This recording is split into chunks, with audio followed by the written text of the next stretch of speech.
yeah, let's go through a minimum price today. Let's look at the definition. Let's think about what's going to happen before we look at the graph, and then let's take a look at the graphs. Here's the definition. Minimum price is a legal requirement for firms to charge at least that price for the good that they actually, have had the minimum price imposed. And you've got to be really, really careful. Some of the questions are really sneaky, but if the minimum price is set above the current price, firms will have to raise their prices. It's a requirement now. And so to understand what's going to happen to the minimum price, we need to understand what's going to happen when firms have to raise their prices. So a higher price, we know, is going to cause an expansion in supply. That's because firms find it easier to cover their costs, and they're more motivated to supply. Because the price is higher, they think they can make higher profit margins. At the same time, a higher price means that there's going to be a contraction in demand. And that's because of these three reasons, and there'll be another video on these another time. So that's because of the income effect, the substitution effect, and the diminishing marginal utility. These three things mean that if a price were to increase, consumers are going to contract their demand. So there'll be that movement from A to B. So that's what we predict, a minimum price above the current market price, how it will affect supply and demand. It's just a movement because only prices have changed. So here's the summary. Something you've got to really watch out for is the exams like to trick you. So remember I've said that a minimum price works to change behavior if it's above the current price. However, what you might find sometimes is the question deliberately, is the minimum price below the current market price? And you've got to be really clear, it's not going to change anything. Nothing will change, absolutely nothing aside from the question. There is no extension in supply, there is no contraction in demand. So nothing for you to worry about. The equilibrium will be exactly the same thing. So let's kind of draw that out. So let's draw that. If a minimum price is set below the current equilibrium price of P1, so imagine if it's set at P min here, nothing is going to happen. Nothing is going to happen because the firms are already charging at least P min. They're already charging at least P min, so they are already within the law, and that's great, nothing happens. Okay, so what if the minimum price is set above the equilibrium of P1? So imagine here in this example, the minimum price is set at 5. And let's have a think through, let's think what's going to happen when that increases to 5. To find the quantity supplied, just repeat this step. Go across from the current price, which is 5, and go to the supply curve. If you do this step, you will find the new quantity supplied. And go down to the quantity axis and you will see that the quantity supplied now, firms want to supply 5. And that's more than they were wanting to supply originally, because now they can be more motivated and they can cover their costs easier. So that's just what we've just discussed. There's that expansion. At the same time, the higher price is going to affect demand. So let's find the new quantity demanded. Go across from the current price to the demand curve. Go across from the price to the demand curve, you go there. That's your new quantity demanded. There's been a contraction. It's been a contraction from a quantity of 3 being demanded to a quantity of 1.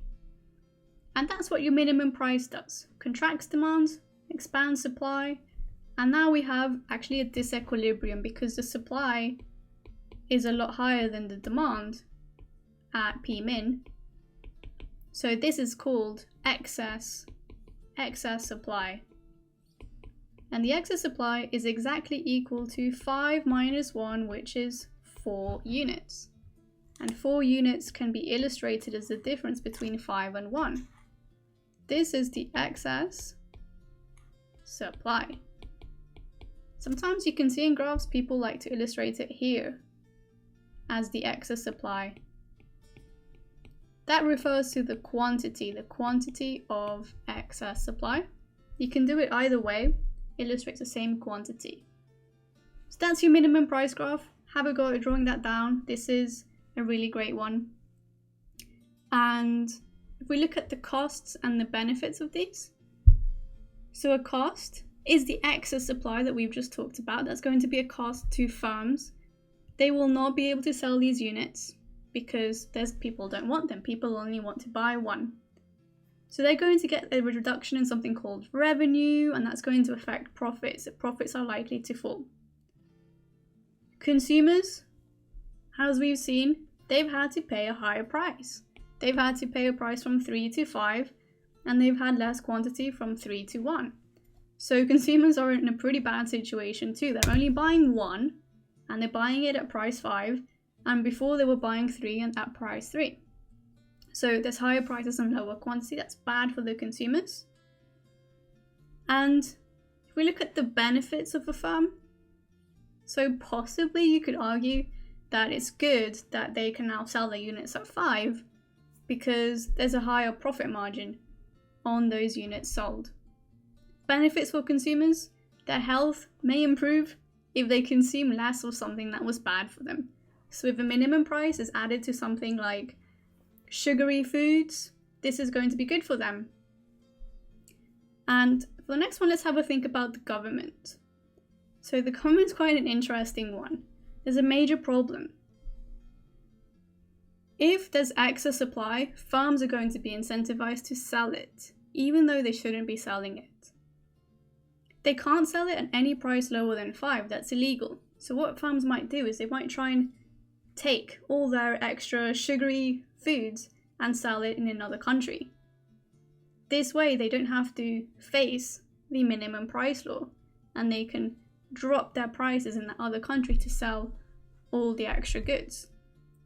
Sometimes you find that firms will actually try and illegally sell their excess supply, which can be really damaging. And they can sell this extra supply because consumers are actually willing to pay for 5 units. They're willing to pay just 1, but firms could try and sell those extra units. So the government is going to face higher policing costs to ensure excess supply does not get sold illegally or informally. Firms may try and sell the excess supply overseas as knockoff prices or illegally in the country. A benefit to the government could be it can reduce the quantity sold of a good that is harmful, and it can prevent heavy price discounting that could be really harmful for another country. So here's a graph explaining in more detail how it works when firms try and sell off all the extra stock that they had. So to remember, the extra stock that they had was equal to 4 units. It was equal to the difference between the supply and the demand. So 4 units remain, and the firm doesn't want to be left with 4 units. They've invested money to produce it, and it's just sitting there, and it won't be sold. But the firm could think, okay, I can sell these units, in total 5 units, the 1 at 5, and then the remaining 4 at price 1, because consumers are willing to pay this much. And this means that the firm could sell this extra. And then here I've calculated, it's not too important to look at the details, I guess, but you can see that the revenue generated by the firm could actually kind of make a huge difference to their revenue if they did sell these extra 4 units on this second market. So profit maximizing firms are incentivized to try and sell their excess stock. This is bad. It's bad news because this is going to be illegal, or it's going to be really bad for the other country where they try and flood the market with cheap stock just to sell it. The revenue without the minimum price equals the revenue after the minimum price, possibly. So firms may therefore see very little effect on their profits. And it also means that even more quantity than the original quantity may be sold.